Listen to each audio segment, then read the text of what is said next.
예, 안녕하십니까. 부동산 학개론을 강의하는 송우석입니다. 자, 2015년 26회 공인중개사 시험 문제 1차죠. 우리가 부동산 학개론 A형 문제 보도록 하겠습니다. 제1과목 부동산 학개론이죠.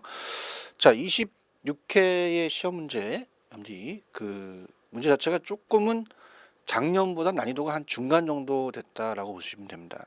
그래서 물론 다른 제 강의를 들으신 분들도 마찬가지지만 고지마트에서도 시험 후기에 좀 많이 또 칭찬을 해 주셔서 너무 또 감사합니다. 그래서 많은 적중이 됐다라고 말씀하셔서 하여튼 여기 고맙고요.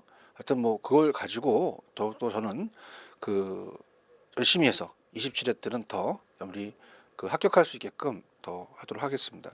자, 26회에 또 합격하신 분들은 축하를 드리고요. 혹시라도 불합격하신 분들은 걱정하지 마시고 또 한번 도전을 하셔서 꼭 합격하시기를 바라겠습니다. 자, 그러면 일단은 우리가 문제 분석을 한번 해보도록 하죠. 자, 첫 번째는 이제 26회도 전범위에서 출제가 됐어요. 범위는 우리가 전범위에서 나왔다 이렇게 보고요. 그 다음에 제가 중요 부분이 있다고 말씀드렸죠. 자, 수요 공급이 중요합니다. 자, 수요 공급 파트가 문제가 우리가 나왔었고, 수요 공급이 이제 문제가 얼마가 나왔냐면 4문제가 나왔고요. 그 다음에 우리가 정책 파트, 정책이 5문제가 나왔고, 그 다음에 투자 파트, 투자가 6문제, 그 다음에 금융, 금융 파트가 5문제가 나왔고, 그 다음에 평가 파트가 어떻습니까? 우리가 6문제가 출제가 됐어요. 그래서 여기가 이제 26문제가 나왔죠. 그래서 우리가 보통 28에서 한 32문제 정도 나오는데, 올해도 이쪽 파트가 문제 비중이 높다라는 건 계속적으로 이제 27에도 예상되는 거고요. 그 다음에 세 번째가 계산 문제입니다.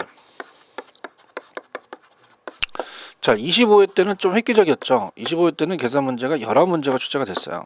11문제가. 근데 11문제가 올해는 우리가 7문제로 좀 줄어들었습니다. 그래서 계산 문제가 많이 출제될 거라고 예상을 했긴 했지만 모두 6에서 한 7문제 정도는 이제 예상이 된다 이렇게 보고요. 자, 네 번째는 긍정형과 시험 문제 긍정형과 부정형이 있어요. 긍정형은 옳은 걸 고르시오. 부정형은 틀린 것을 고르시오. 이렇게 되거든요. 부정형.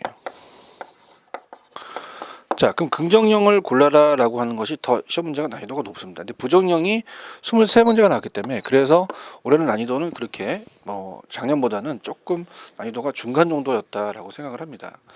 그래서 좀 전에도 말씀드렸지만 난이도는 한 상중하에서 중 정도 된다. 수지 높은 문제는 또 여러분들한테 좀 어려웠던 거라고 좀 볼 수 있죠. 그래서 학교로는 물론 제가 했던 특강 자료나 아니면 요약집에서 많이 적중이 됐다고 말씀들은 하십니다. 그렇지만 여러분이 그렇다고 해서 특강하고 요약집만 너무 생각하지 마시고요. 기본서에 충실을 하셔야 돼요. 부동산 학교는 법이 아니라 학문입니다. 학문이다 보니까 우리가 학문적인 우리가 영향을 주기 때문에 여러 가지를 기본서를 충실하면서 천천히 여러분들 따라오셔야 됩니다. 자, 그러면 우리가 이제 전체적인 파트를 봤을 때 총론입니다. 부동산학 총론. 자, 여기서 이제 3문제 정도가 나왔죠. 그래서 뭘 물어봤냐? 부동산학에 대해서 물어봤습니다. 부동산학의 정의. 그다음에 두 번째는 우리가 부동산의 개념과 분류인데, 개념과 분류는 우리가 문제가 한 문제 정도 나왔죠. 그 다음에 세 번째는 분류 토지의 용어에서 나왔습니다.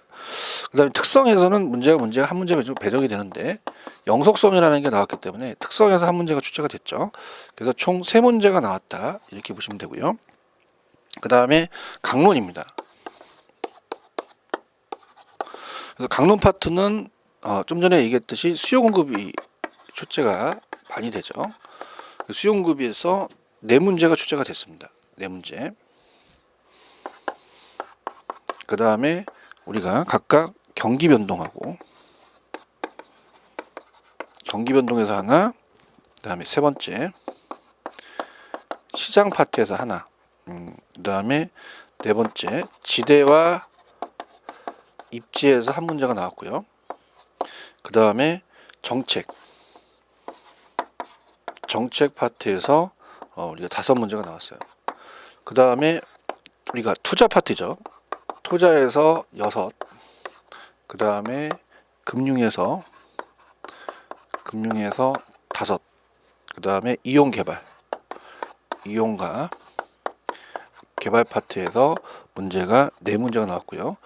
자, 감정평가는 문제 비중이 높죠. 그래서 자, 감정평가를 이제 보게 되면 감정평가가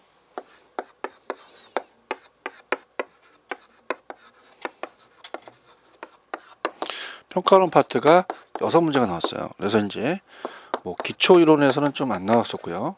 그 다음에 이제 어떻습니까? 가격 이론에서 하나가 나왔죠. 가격에서 하나가 나왔고, 그 다음에 세 번째 이제 지역 분석과 개별 분석도 나와야 되지만 여기 좀 빠졌죠. 그 다음에 네 번째가 이제 상방식에서 나왔습니다. 상방식에서 4개가 나왔고, 그 다음에 가격 공시죠. 가격 공시가 우리가 한 문제가 나왔다. 이렇게 정리하시면 됩니다.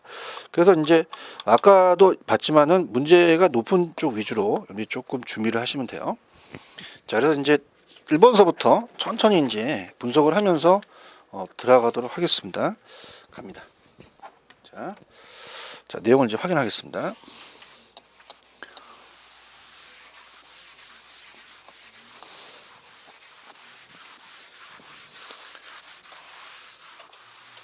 자, 그러면 우리가 이제 1번서부터 들어가도록 할게요.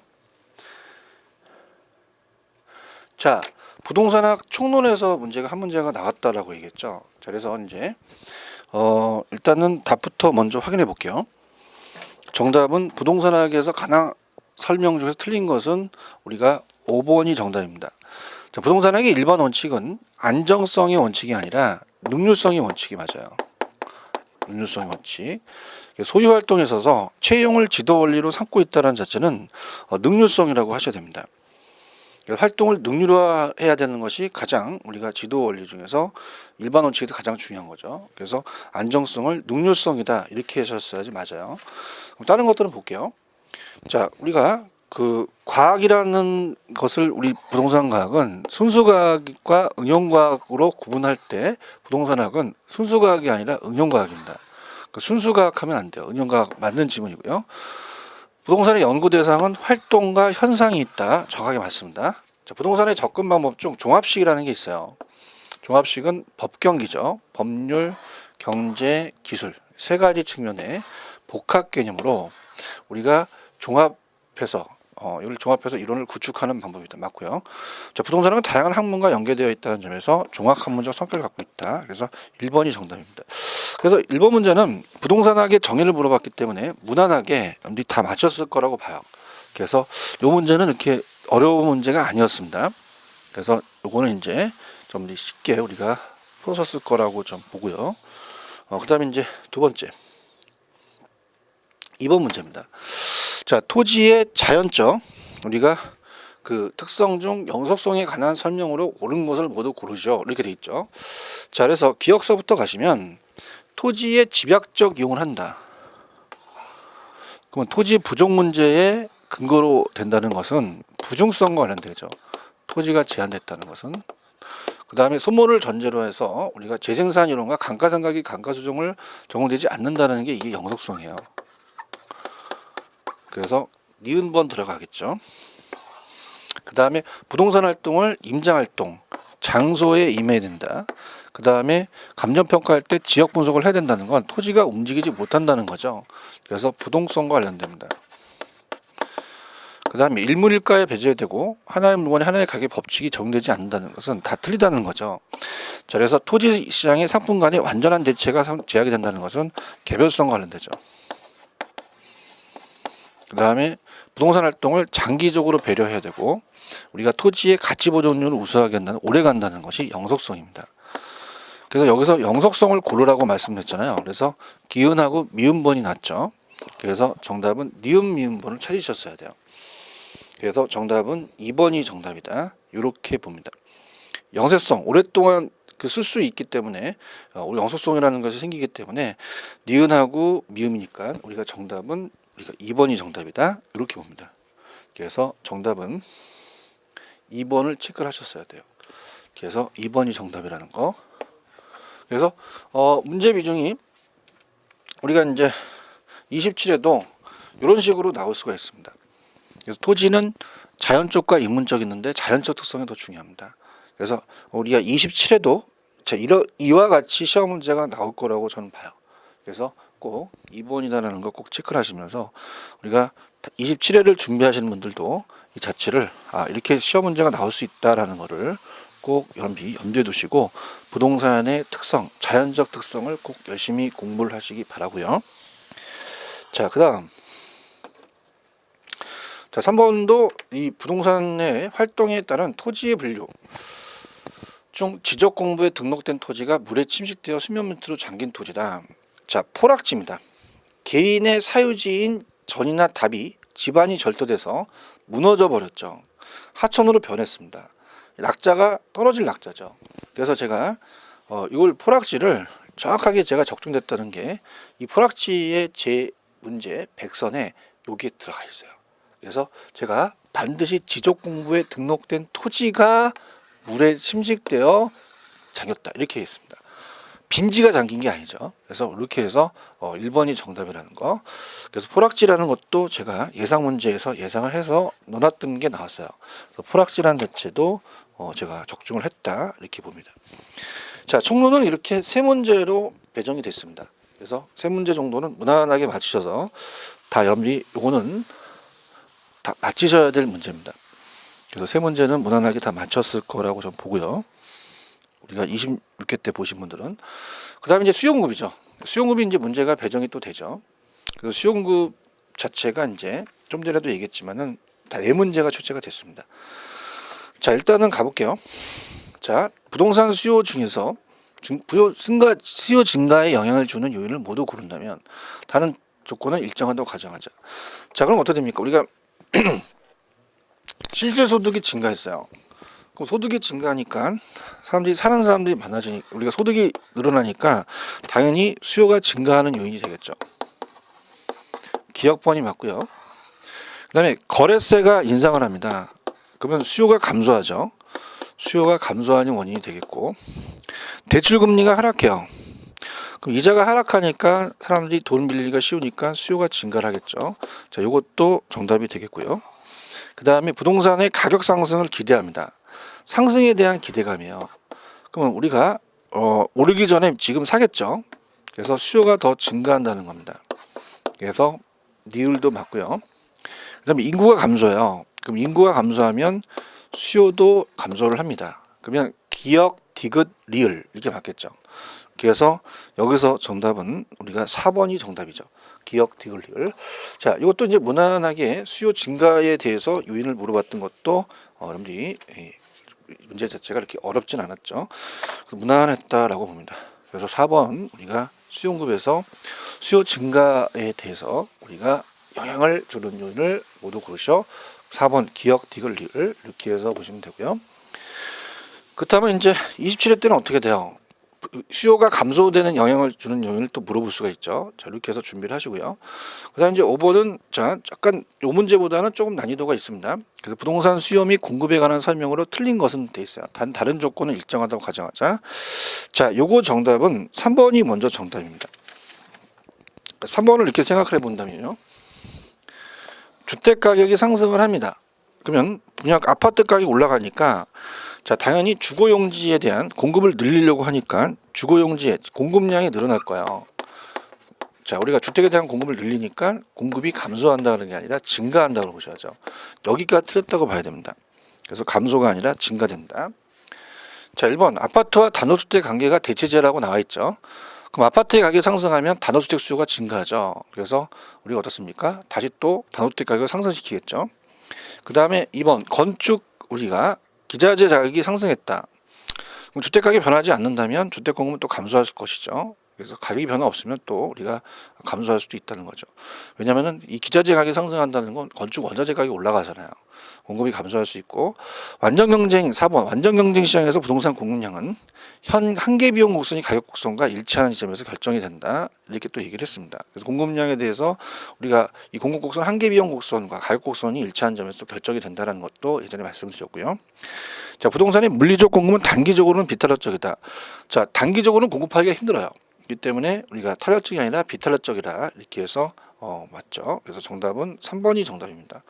자, 그리고 또 난이도가 있었는데 일단 물어봤던 취지는 우리가 쉬웠던 문제라고 볼 수 있죠. 이렇게 해서 보시고, 그 다음에 6번은 입지 파트입니다. 네일리의 소매 인력 법칙이죠. 그래서 입지에서는 문제가 상업 입지에서 네일리, 허프, 컨버스가 나오는데, 제가 이제 네일리도 나올 수 있다라고 해서 네일리도 제가 편법을 가르쳐 드렸었어요. 그래서 그 야매로 이제 푸는 방법도 있긴 한데, 자, 네일리의 소매 인력 법칙을 적용할 경우 다음과 같은 상황에서 여기 안에 우리가 들어갈 숫자가 오는 것은, 그러면 어떻게 됩니까? 자, 인구 1만 명인 A 도시와 자 5천 명인 B 시가 있다. 그럼 A 시와 B 시 사이에 인구가 9천 명의 신도시가 C가 들어섰답니다. 그럼 신도시의 C로부터 A, B까지의 직선거리는 각각 1km, 2km인데 신도시 C의 인구 중 비구매자는 없다라는 것은 어때요? 모두 구매를 한다는 얘기예요. 그러면 A, B에서만 구매 활동을 한다고 가정할 때 C도시의 인구 중에서 9천 명에서 A 시로서의 유인구는 몇 명이고 B 시로서의 유인구는 몇 명이냐, 이렇게 돼 있죠. 자, 그러면 편법을 제가 가르쳐 드리긴 했어요. 근데 이제 우리가 정확하게 푼다면 A와 B가 있죠. 그럼 A와 B가 있다. A가 더 크죠. A시가. 그럼 A시가 인구가 1만 명이고, 자, B시는 5천 명이라고 되어 있습니다. 자, 거리가 지금 C가 있는데요. 자, C로부터 자 A까지의 거리는 1km고요. 그 다음에 B까지의 거리는 우리가 2km가 돼요. 1km, 2km가 되죠. 이거 더 멀죠, 그죠? 그러면서 이제 여기가 몇 명이 있냐면, 자, 우리가 9천 명이 있어요. 그 몇몇 명을 우리가 인구를 유인하냐는 얘기죠. 자, 그래서 우리가 유인력이라는 것은, 유인력은 크기에 비례합니다. 그래서 인구에 비례해요. 인구에 비례하고, 그 다음에 거리 제곱에 반비례하죠. 거리 제곱에 반비례한다. 그래서 우리가 만약에 그 A에 대해서 A의 유인력을 봤을 때, 자, 일단은 A의 이제 크기, 자, 그래서 어떻습니까? 크기가 올라가죠. 인구가 올라갑니다. 그래서 인구가 지금 어떻게 돼요? 10,000명이죠. 10,000명에다가 우리가 거리가 1이니까 1에, 자, 지금 제곱이니까 1의 제곱이에요. 그럼 이게 많이 되겠죠. 그 다음에 B에 대한 B의 유인력입니다. 그럼 B는 자 5천 명이 되잖아요. 5천 명 인구가 5천에다가 거리가 2죠. 2의 제곱이 됩니다. 2는 4가 되니까 얘는 얼마가 끌어당기냐면 1250이에요. 그러면 어떻습니까? 이 A와 B를 봤을 때 당연히 A에 대한 게 더 유인력이 크겠죠. 그럼 A 쪽이 높은 것을 찍으셔야 돼요. 그죠? 그럼 여기서 지금 다 A 쪽이 높으니까 뭐 찍을 수는 없겠죠. 그러면은 우리가 지금 A로 갈 수 있는 그 확률로 본다면, 자, A와 A, B를 더해요. 그럼 A는 지금 얼마예요? 만이고 끌어당기는 게, 자, 만이고, 그 다음에 얘는 만하고 B는 1250입니다. 그럼 밑에가 11,250이 돼요. 자, 그럼 소수점으로 본다면 0.8888 얼마 나와요.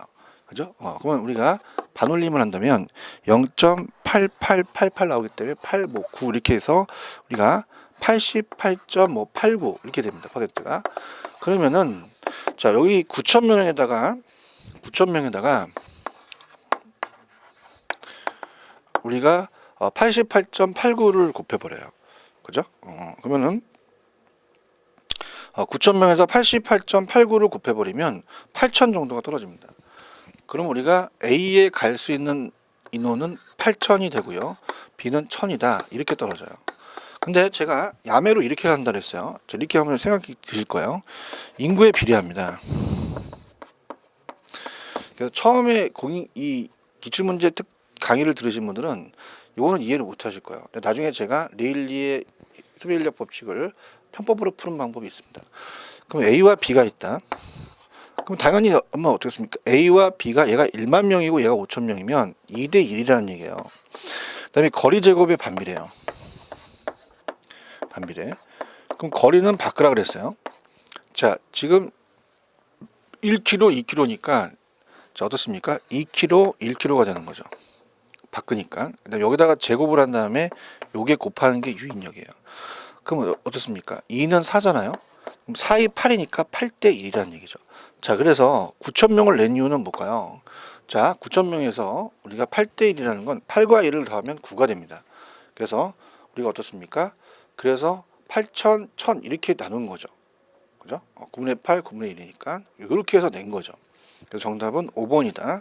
그래서 이것도 제가 시험을 염리 수업을 보시면 이거는 분명히 8,000명, 9,000명이니까 8대 1이라는 게 나오니까 요게 빨리 푸는 방법이에요. 그래서 5번이 정답이라는 거 그렇게 꼭 기억을 하시고요. 그래서 6번은 제가 항상 얘기했던 그 계산 문제, 이거는 이제 오리지널로 푸는 방법이고 또 편법을 이용해서 야매를 이용해서 푸는 방법도 적중이 됐습니다. 그래서 이 수강생분들이 많이 적중을 했다라는 얘기입니다. 그러니까 저도 뭐 기분이 좋죠.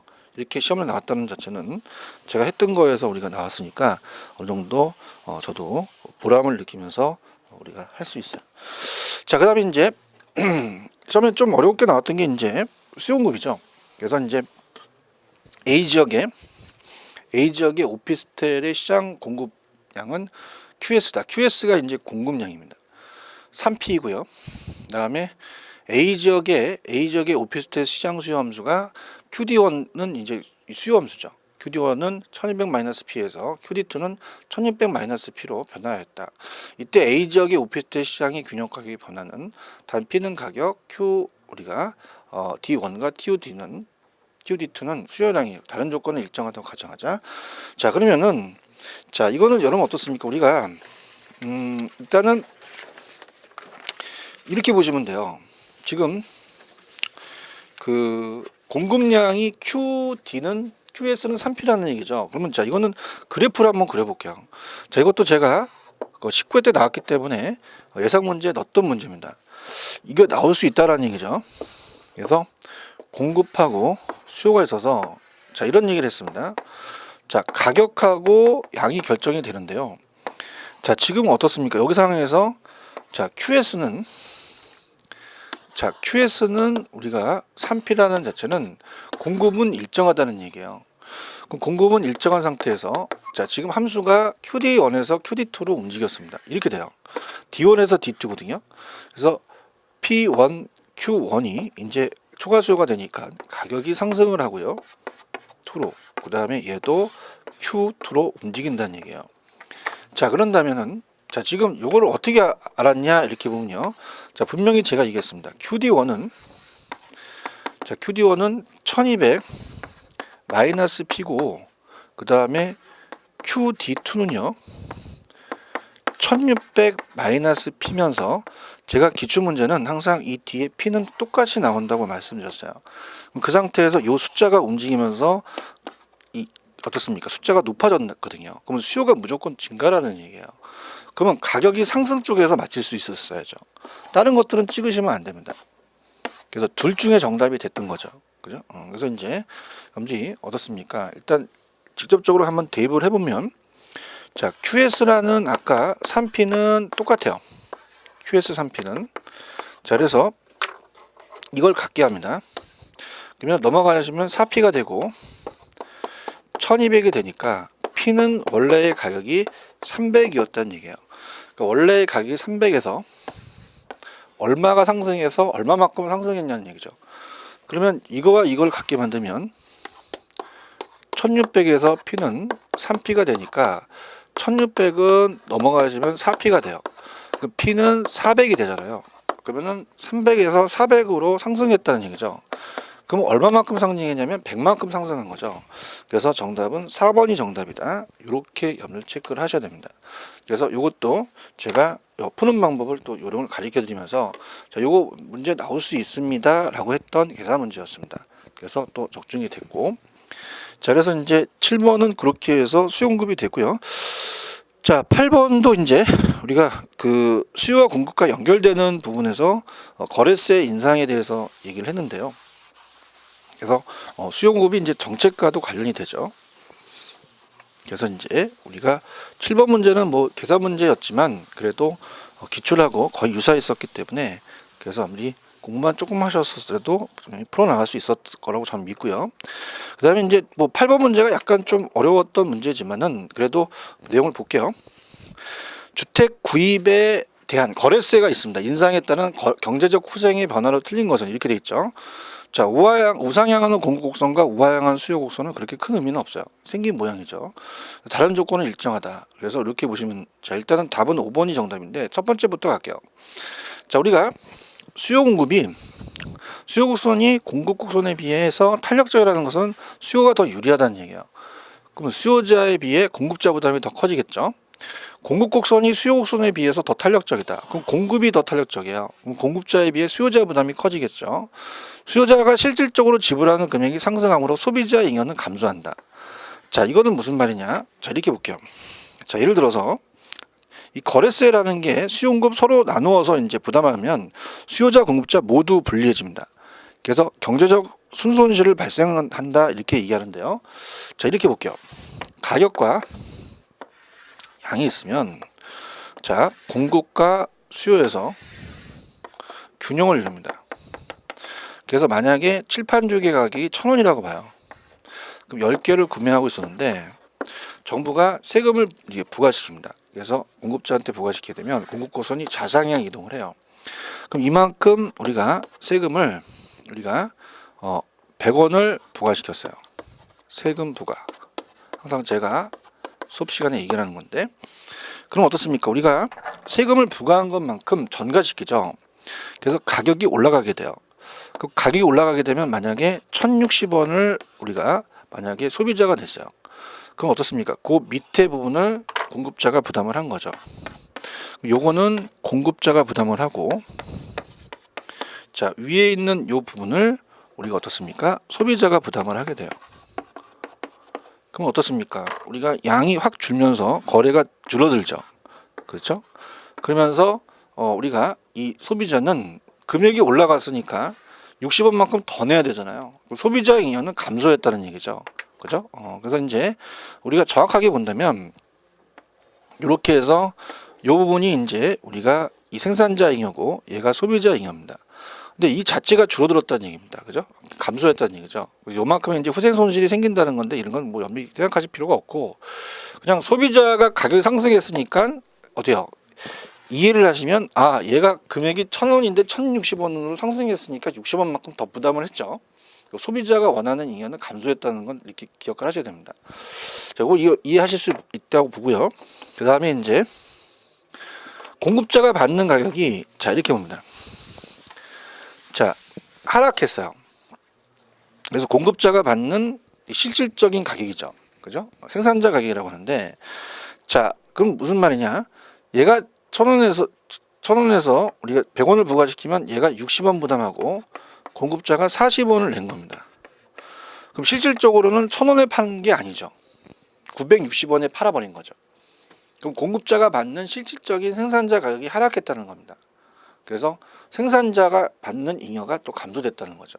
그래서 그만큼 우리가 이 잉여가 줄어들었다는 얘기예요. 그죠? 그래서 어떻습니까? 감소됐다는 거죠.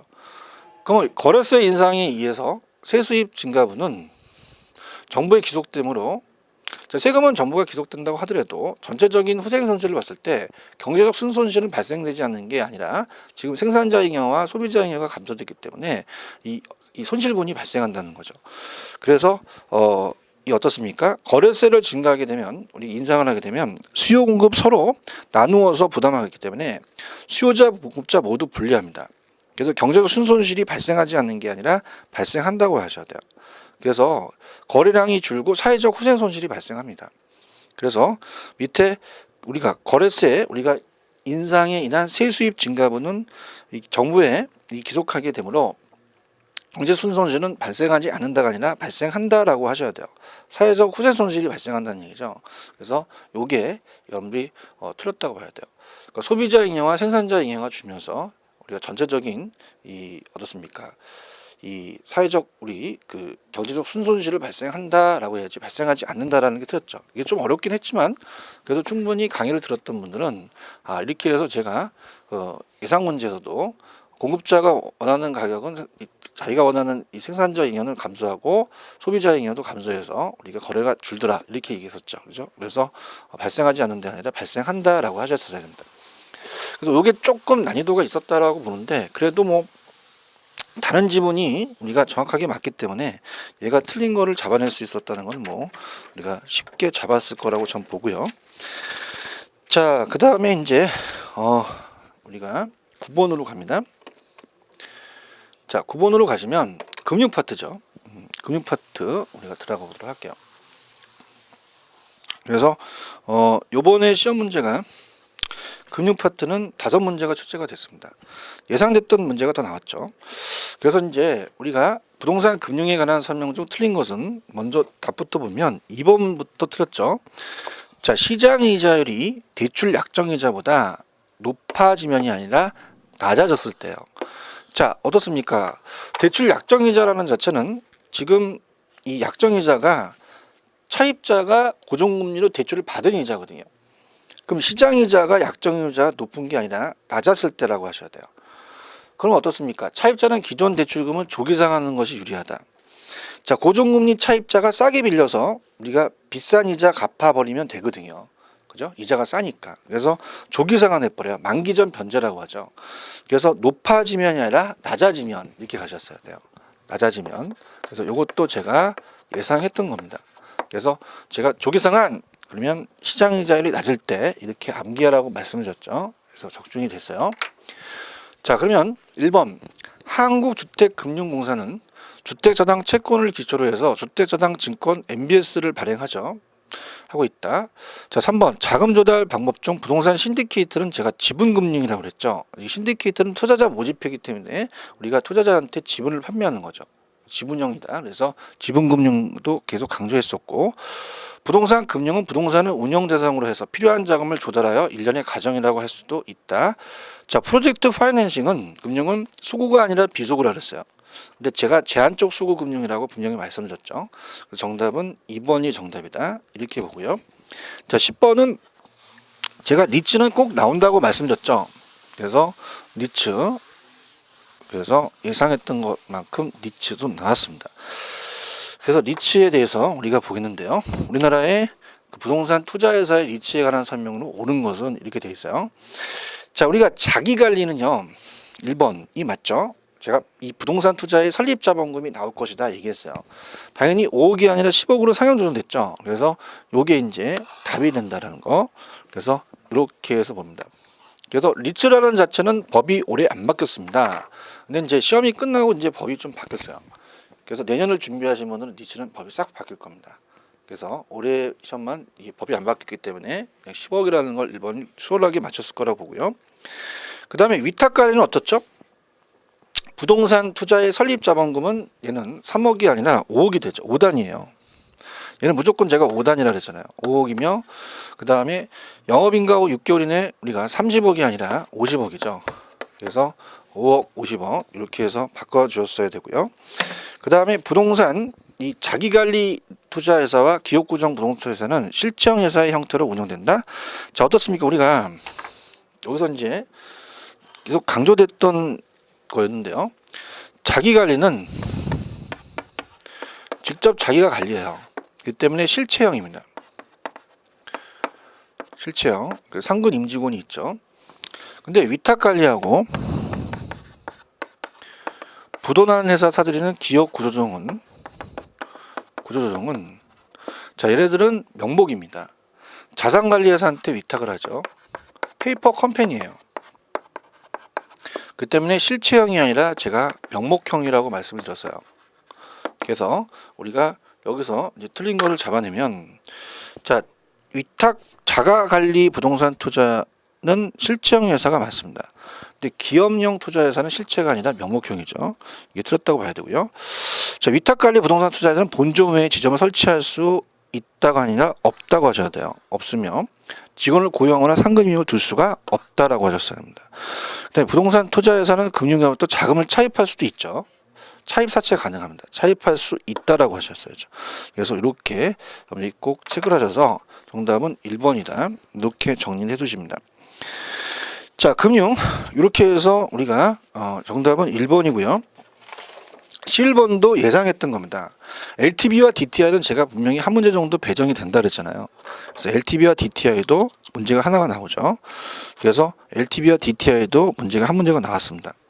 그래서 이제 보겠는데, 자, LTV와 DTI를 가지고 담보대출 인정에 대해서 우리가 이 LTV 담보 인정 비율과 이 DTI 총부채 상환 비율, 총부채를 상환할 수 있는 능력을 가지고 돈을 빌려준다는 거죠. 연소득을 보고. 자, 그러면 어떻습니까? 우리가 제가 분명히 말씀드렸지만은 LTV가 더 빠르다 그랬어요. 그럼 LTV를 구하고 LTV가 금액이 나오면 그보다 큰 걸 선택하면 안 되고, 시간이 없으면 LTV를 잡아라 라고 했을 거였어요. 그래서 11번은 주택담보대출을 희망하는 A의 소유주택 시장 가치가 3억입니다. 연소득이 5천이죠. 다른 문제가 없다면 A가 받을 수 있는 최대 대출 가능 금액은 얼마냐? 단 주어진 조건에 한한다. 자, 어떻습니까? 일단은 LTV로 구하는 금액과 DTI를 구하는 금액이 있으면 이 둘 중에서 적은 금액을 선택합니다. 근데 제가 분명히 말씀드렸지만 LTV가 더 빠르다 그랬어요. LTV가. 그래서 담보 인정 비율을 봅니다. 그럼 LTV로 간다면 담보 가치에 대해서 돈을 빌려주는 거죠. 담보 인정 비율이요. 그럼 얘가 60%고, 자, 우리가 담보가액이 얼마입니까? 자, 시장 가치, 주택 시장 가치가 3억이기 때문에 3, 6, 18, 1억 8천만 원이라는 거죠. 그럼 1억 8천만 원까지 빌려준다는 얘기예요. 그러면 우리가 계속적으로 연습을 해봤지만은 1억 8천을 더 빌려주진 않겠죠. 그럼 시간이 없으셨다면, 자, 우리가 이 얘와 얘는 절대 답이 될 수가 없었다는 얘기죠. 그러면 3번을 찍을 확률이 많았죠. 왜냐하면 LTV는 확실히 구했으니까. 근데 DTI가 어떻게 될지 모르기 때문에 이제 여기서 이제 좀 더 우리가 검사를 하셔야죠. 그럼 DTI는 어떻습니까? 우리가 DTI는 연소득에 대해서 DTI에 대한 비율이죠. 40%입니다. 그럼 연소득이 5천만 원이잖아요. 그럼 5천만 원이니까 전체의 원리금이 2천만 원이 됩니다. 그러면 우리가 원리금은 대출 가능 금액 곱하기 저당 상수죠. 그러면은 이 저당 상수를 원리금으로 나눠버리면 대출 가능 금액이 나옵니다. 그래서 제가 출제원들은 밑에 분모를 0.1로 낼 가능성이 높다 그랬어요. 왜냐하면 그래야지만 딱 떨어지잖아요. 그래서 우리가 10% 0.1을 이제 넣게 되면은 당연히 2천만 원이니까 공 하나가 더 붙죠. 그럼 2억이라는 얘기예요. 자, 그러면 여러분 생각해 보세요. LTV는 1억 8천이고 DTI는 2억이기 때문에 이 둘 중에서 적은 금액을 선택합니다. 당연히 그러면 1억 8천을 찍으셨어야죠. 자, 그래서 우리가 이 27회를 준비를 하시는 분도 LTV와 DTI를 물론 뭐 정확하게 하나씩 풀어서 우리가 답을 맞춰내는 게 중요하지만, 시간이 없다 그러면 찍는 것도 참 중요합니다. 그러면 어떻습니까? 3억에다가 60%니까 3, 6, 18, 1억 8천이에요. 그럼 1억 8천보다는 2억과 2억 2천은 절대 답이 될 수 없습니다. 그럼 1, 2, 3번이 정답인데, 여러분 시간이 없다 그러면 LTV와 DTI 줄 중에서 하나잖아요. 그럼 우리가 만약에 시험지를 거두래요. 그러면 어떻습니까? 확률이 이 셋 중에서 얘가 될 확률이 더 크다는 얘기죠. 그래서 3번이 정답이라는 거 그렇게 염두에 가시고, 자, 그 다음에 또 12번도 제가 말씀드렸는데 저당 상환 방법이 원금하고 원리금 상환 방식이 있는데, 자, 이 둘 중에서 상환 방식이 출제가 될 것이다. 근데 첫 해 1회차는 분명히 나왔기 때문에 이번에는 2회차가 나올 것이다. 어제도 깜짝 놀랐어요. 2회차가 나왔죠. 그죠? 그래서 우리가 들어가 본다면, 자, 주택 구입을 위해 은행으로부터 2억 원을 대출받았습니다. 그래서 대출 조건이 다음과 같을 때 2회차에 상환해야 원리금이죠. 그래서 단 주어진 조건에 한한다. 자, 대출 금리는 고정금리고요. 그 다음에 연 5%고 대출 기간은 20년입니다. 자, 요게 제일 중요해요. 상환 조건이 뭐냐? 자, 원리금 상환 조건이 원금 균등 상환 방식이야. 원리금이 아닙니다. 연 단위로 매 기말 상환한다. 이렇게 본다면, 자, 우리가 어떻습니까? 우리가 일단은 2억이 대출 금액이고, 그 다음에 2회차죠. 2회차. 2회차에 우리가 원리금입니다. 원리금은 원금과 이자를 더한 거죠. 자, 이거를 구하라 그랬어요. 그럼 우리가 고정 금리고 연 5%고 20년이고 원금 균등 상환 방식이죠. 그럼 원금 상환액은 어떻게 구해요? 간단히, 자, 대출 금액, 대출 금액에다가 납입 횟수를 나누는 거죠. 납입 횟수. 그러면 우리가 2억에다가 당연히 20년입니다. 그러면은 1,000만 원이 되겠죠. 1,000만 원. 그러면 1,000만 원씩 원금이 상환되잖아요. 그러면 2회차라고 했으니까, 자, 2회차에 원금도 1,000만 원이 될 겁니다. 1,000만 원. 그러면 이자를 구해야 되는데, 이자는 이제 남아있는 금액에다가 이자를 곱하죠. 그러면 우리가 2억에다가 1,000만 원을 갚았어요. 그죠? 우리가 1,000만 원을 갚으니까 2억에다가 1억 9천이 되는 거죠. 우리가 1억 9천만 원이 됩니다. 여기다가 5%를 해야 된다는 거예요. 그러면 우리가 어떻습니까? 이걸 계산하면 950만 원이 나오죠. 그럼 이자가 950이 된다는 겁니다. 그럼 1,000만 원과 950을 더하면 되죠. 그럼 1,950이다. 이렇게 됩니다. 그래서 우리가 이것도 제가 예상했던 문제였어요. 그래서 분명히 원금과 원리금 균등 상환 방식이 나오지만 2회차가 나올 것이다 라고 예상을 했습니다. 나왔죠. 그래서 우리가 다시 가면 2억을 몇 년 상환이에요? 20년 상환이다. 그러면 1,000만 원씩이 원금이 되고, 원금은 2회차도 원금이 1,000만 원이 되겠죠. 근데 이자는 어떻습니까? 1,000만 원이 1회차에 상환이 됐으니까 2억에서 1,000을 빼면 1억 9천이 됩니다. 5%가 되니까 950만 원이 되죠. 1,950만 원이 된다. 정답은 4번이 정답이다. 이렇게 체크를 하시게 됩니다. 자, 그래서 금융 파트는 이렇게 해서 우리가 나온 문제가 어떻게 돼요? 5문제 정도가 나왔다. 이렇게 보시고요. 그 다음에 이제 13번은 경기 변동은 오히려 좀 쉽게 출제가 됐습니다. 그래서 경기 변동에서는 한 문제에서는 한 2문제 정도가 배정이 돼요. 그래서 우리가 자체적으로 한 문제에서 2문제가 배정이 되는데, 어떻습니까? 경기 변동에서는 거미집이 나와야 됐는데 거미집이 출제가 되지 않았죠. 그래서 이제 이번엔 피한 것 같아요. 그래서 경기 변동은 한 문제가 나왔는데, 자, 부동산 경기 변동에 관한 설명 중 틀린 것은, 자, 일단 답부터 볼게요. 답은 3번이죠. 그래서 일반 경기 변동에 비해 자, 정점이 높습니다. 저점이 깊죠. 그럼 진폭이 작은 게 아니라 진폭이 크다라고 하셨어야죠. 그래서 작다가 아니라 크다라고 하셨습니다.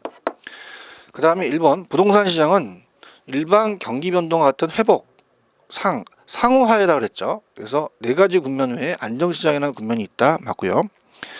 부동산 경기 변동 국면은 공실률, 건축 허가 건수, 거래량 등으로 확인할 수가 있죠. 그래서 우리가 요거에 따라서 이제 움직일 수가 있는 거야. 그 다음에 4번 순환적 변동은 우리가 상호하해라는 순환이 있지만 계절적 변동, 무작위적, 불규칙, 우발적 변동 등의 모습이 또 나타나기도 합니다. 그래서 계절적 변동, 무작위적 변동 요거는 비순환적이 되겠죠.